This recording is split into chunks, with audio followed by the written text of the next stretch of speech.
देखो भाई, 8,000 रुपये का बजट वैसे ही बहुत टाइट होता है, और अगर तुमने 8,000 रुपये की प्राइसिंग के अंदर कोई गलत स्मार्टफोन ले लिया फिर तो हो गया तुम्हारा हैप्पी बर्थडे। लेकिन तुम टेंशन मत लो, तुम्हें तो पता ही है मैं कितना अच्छा इंसान हूँ, और तुम्हारी मदद करने के लिए मैं फिर से यहाँ पर आ गया हूँ। आज की इस वीडियो के अंदर मैं तुम्हें बताऊंगा कि तुम्हें 8,000 रुपये की प्राइसिंग के अंदर कैसे अपने लिए एक परफेक्ट स्मार्टफोन सेलेक्ट करना है। साथ ही में टॉप 5 स्मार्टफोन के रिकमेंडेशन भी दूंगा जो कि तुम्हें 8,000 रुपये के नीचे मिलते हैं। बट वीडियो में आगे बढ़ने से पहले मैं तुम्हें बता देता हूँ कि तुम्हें 8,000 रुपये की प्राइसिंग के अंदर एक स्मार्टफोन में कौन कौन सी चीज़ें देखनी है।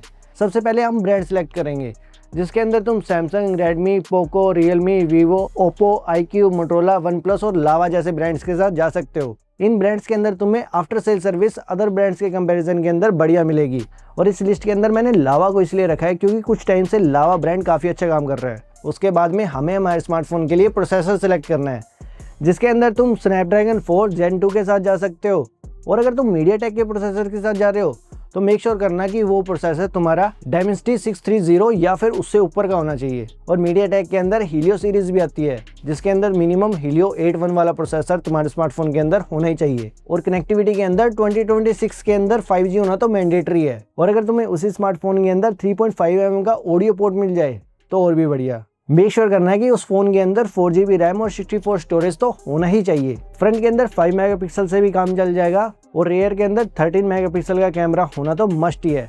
उससे ऊपर मिले तो और भी बढ़िया। 2026 के अंदर बजट स्मार्टफोन के अंदर काफ़ी बढ़िया बैटरीज मिल रही है, तो मेक श्योर करना है कि तुम्हारे स्मार्टफोन के अंदर मिनिमम 5000 mAh की बैटरी होनी ही चाहिए। इसके बाद में जो सबसे बड़ा पॉइंट है वो है सॉफ्टवेयर।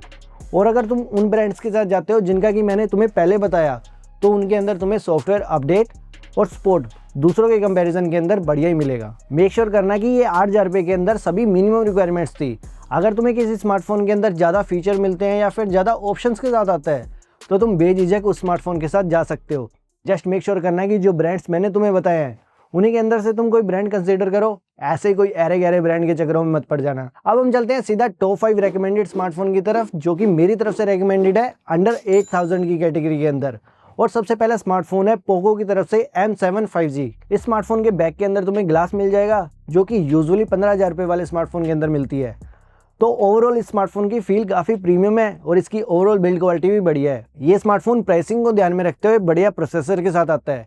इसके अंदर तुम्हें स्नैपड्रैगन 4 Gen 2 वाला प्रोसेसर मिल जाता है, जो कि तुम्हारी मीडियम लेवल के ऊपर BGMI और COD जैसी गेम्स को प्ले कर देगा। अब बढ़ते हैं हम इसके डिस्प्ले के ऊपर। इसके अंदर तुम्हें HD+ वाला डिस्प्ले मिल जाएगा, जो कि 120 हर्ट्ज के साथ आता है। सो ओवरऑल तुम्हें ब्राउजिंग और ऐप ओपनिंग के अंदर एकदम स्मूथ एक्सपीरियंस मिलने वाला है। इस स्मार्टफोन के अंदर तुम्हें कुछ एक्स्ट्रा फीचर भी मिल जाते हैं, जैसे कि IR ब्लास्टर, जिसकी हेल्प से तुम AC, स्मार्ट TV जैसे डिवाइसेस को कंट्रोल कर सकते हो। साथ ही में 3.5 mm का जैक भी मिल जाएगा। IP53 की रेटिंग भी मिल जाएगी, जो कि स्मार्टफोन को थोड़े बहुत वाटर स्प्लैश के डैमेज से बचा लेगी। ओवरऑल तुम्हें स्मार्टफोन के अंदर बढ़िया सॉफ्टवेयर एक्सपीरियंस भी मिल जाएगा। जस्ट मेक श्योर करना कि इसके साथ तुम्हें कुछ ब्लोटवेयर ऐप्स भी मिलेगी, तो उनको याद से डिलीट कर देना, अदरवाइज वो बैकग्राउंड के अंदर तुम्हारे स्मार्टफोन के रिसोर्सेज लेती रहेगी। तो ये स्मार्टफोन मेरी तरफ से one of the best recommended smartphone था, जो कि 8,000 की कैटेगरी के अंदर आता है। इसके बाद में हमारा अगला स्मार्टफोन है लावा की तरफ से Stormlight 5G। और तुम देख सकते हो कि लावा का स्मार्टफोन हमारे सभी मिनिमम रिक्वायरमेंट्स को बिल्कुल अच्छे से फुलफिल करता है। और सबसे बढ़िया बात यह है कि इसमें हमें डायमेंसिटी 6400 वाला प्रोसेसर मिलता है, जो कि इस पूरी लिस्ट के अंदर सबसे तगड़ा प्रोसेसर है। साथ ही में स्मार्टफोन के अंदर तुम्हें 4GB रैम मिल जाएगी, 64GB की स्टोरेज मिल जाएगी, और इसी के अंदर अदर वेरिएंट में 128GB ऑफ स्टोरेज का भी ऑप्शन है, बट उसकी प्राइसिंग थोड़ी सी ज़्यादा है। सो अगर तुम 8,000 के टाइट बजट के अंदर हो तो 4GB प्लस 64GB भी तुम्हारा काम चला देगा। अब अगर तुम्हारी प्रायोरिटी बढ़िया ब्रांड का स्मार्टफोन लेने की है और तुम्हें सैमसंग का भरोसा चाहिए, तो तुम इस स्मार्टफोन के साथ जा सकते हो, जो कि है Samsung Galaxy M06 5G smartphone. Design काफ़ी सिंपल है, टिपिकल सैमसंग डिज़ाइन, पूरा प्लास्टिक की बिल्ड के अंदर आता है, बट फील काफ़ी सॉलिड होता है। इस स्मार्टफोन के अंदर हमें स्टेबल प्रोसेसर मिलता है, जो कि है मीडियाटेक का 6300 वाला प्रोसेसर। फिर चाहे तुम व्हाट्सअप चलाओ, यूट्यूब चलाओ या फिर वेब स्क्रॉलिंग करो, ये स्मार्टफोन तुम्हारे डे टू डे टास्क को बिल्कुल इजीली हैंडल कर लेगा। और सबसे बढ़िया बात, तुम्हें सैमसंग की तरफ से 2 साल के सॉफ्टवेयर अपडेट मिलते हैं और 4 साल के सिक्योरिटी अपडेट भी मिलते हैं। मेन रियर कैमरा तुम्हें 50 मेगापिक्सल में मिलता है और 5000 mAh की बैटरी भी मिलती है, साथ में सैमसंग का भरोसा भी। तो अगर तुम्हें कोई लॉन्ग टर्म यूज के लिए कोई स्मार्टफोन चाहिए तो तुम इस स्मार्टफोन के साथ जा सकते हो। अगला स्मार्टफोन है हमारा Redmi 4A 5G।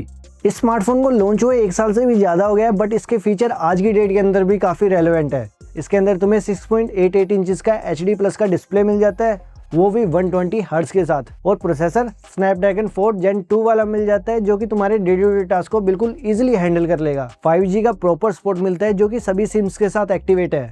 मतलब तुम इसके अंदर जियो की सिम भी चला सकते हो, एयरटेल की सिम भी चला सकते हो, और इन फ्यूचर के अंदर अगर VI ने 5G लॉन्च किया तो वो भी तुम इसके अंदर यूज कर सकते हो। 3.5mm का जैक भी मिल जाएगा, 5160 mAh की बैटरी भी मिल जाएगी, जो कि 80 वोल्ट को सपोर्ट करती है। जस्ट मेक श्योर करना कि रेडमी ने हाल ही में A5 भी लॉन्च किया है, और अगर तुम नए के चक्करों में पढ़कर वो स्मार्टफोन ले लोगे तो तुम पछताने वाले हो, क्योंकि वो 4G स्मार्टफोन है। तुम्हें A4 के साथ जाना है, जो कि थोड़ा सा पुराना स्मार्टफोन है, बट उसके अंदर तुम्हें प्रॉपर 5G का सपोर्ट मिलता है, और 5G वो तो होने ही होना चाहिए। अब इस लिस्ट का सबसे लास्ट स्मार्टफोन है पोको C75 5G। ये स्मार्टफोन उन लोगों के लिए बना है जिनका बजट टाइटली 8000 के आसपास है, और वो थोड़ा और पैसा ऐड नहीं कर सकते। इसके अंदर तुम्हें डिजाइन भी सिंपल मिलता है, और इसकी बिल्ड क्वालिटी भी कुछ इतनी ज्यादा खास नहीं है। इसके अंदर हमें 5G का सपोर्ट तो दिया गया है, बट वो सिर्फ जियो सिम के साथ वैलिड है। सो एयरटेल और VI की तरफ से आने वाले 5G को तुम इस स्मार्टफोन के अंदर यूज नहीं कर सकते। तुम्हें मजबूरन 4G के अंदर स्विच करना पड़ेगा, अदरवाइज तुम्हें जियो के 5G नेटवर्क के ऊपर रहना पड़ेगा। मैं इस लिमिट के साथ इस स्मार्टफोन को ज्यादा कंसीडर तो नहीं करूंगा, बट ये स्मार्टफोन हमें मिनिमम 5G का सपोर्ट तो दे रहा है। अदर ब्रांड तो हमें इस प्राइस पॉइंट के ऊपर 5G का सपोर्ट भी नहीं दे रहे थे, तो ये स्मार्टफोन कम से कम उनसे तो बढ़िया ही है। इसलिए मैंने इस स्मार्टफोन को नंबर 5 के ऊपर रखा है। बाकी अगर तुम जियो के नेटवर्क के ऊपर हो तो तुम इस स्मार्टफोन को भी कंसीडर कर सकते हो। देखो 8000 रुपए की प्राइसिंग के अंदर तुम्हें आईफोन या फिर सैमसंग के प्रीमियम स्मार्टफोन जैसी फीलिंग तो मिलेगी नहीं, कहीं ना कहीं पर तो हमें कॉम्प्रोमाइज करना ही पड़ेगा। बट मैंने इस वीडियो के अंदर पूरा ट्राई किया है कि तुम्हें सबसे अच्छा स्मार्टफोन बताऊं 8000 रुपए की प्राइसिंग के अंदर, जो तुम्हें बेस्ट वैल्यू प्रोवाइड कर सके। बट फाइनल डिसीजन बनाने से पहले तुम एक छोटी सी गाइड सुन लो, जिससे कि तुम और ज़्यादा क्लियर हो उसको। अगर कॉलेज स्टूडेंट हो, बजट थोड़ा सा टाइट है, दिखने में एक ऐसा स्मार्टफोन चाहिए जो थोड़ी सी प्रीमियम वाइब दे और हल्की फुल्की गेमिंग भी करवा दे, तो तुम पोको M7 5G के साथ जा सकते हो। अगर तुम तुम्हारे स्मार्टफोन को थोड़ा सा रफ यूज़ करते हो, लावा जैसे ब्रांड के ऊपर तुम्हें थोड़ा सा ट्रस्ट है, तो तुम लावा के स्मार्टफोन के अंदर भी जा सकते हो।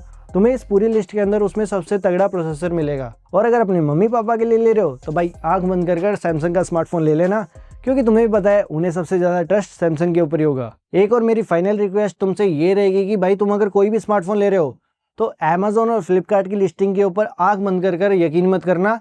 बहुत सारे सेलर यहाँ पर 4G स्मार्टफोन को 5G की तरह लिस्ट कर बैठे हैं। अगर तुम उन्हीं स्मार्टफोन को ऑफिशियल वेबसाइट के ऊपर चेक करोगे तो वहाँ पर तुम्हें क्लियरली 4G लिखा हुआ दिखाई देगा, बट बहुत सारे फ्लिपकार्ट और अमेजोन के सेलर उन्हीं 4G स्मार्टफोन को 5G के अंदर लिस्ट करे बैठे हैं, और ये बात शायद उन सेलर्स को भी नहीं पता।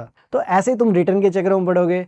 तो अगर तुम इनमें से कोई भी अलग स्मार्टफोन ले रहे हो तो एक बार उसकी लिस्टिंग ब्रांड के ऑफिशियल वेबसाइट के ऊपर भी चेक कर लेना, जिससे कि सारी चीज़ें बिल्कुल क्लियर हो जाएं।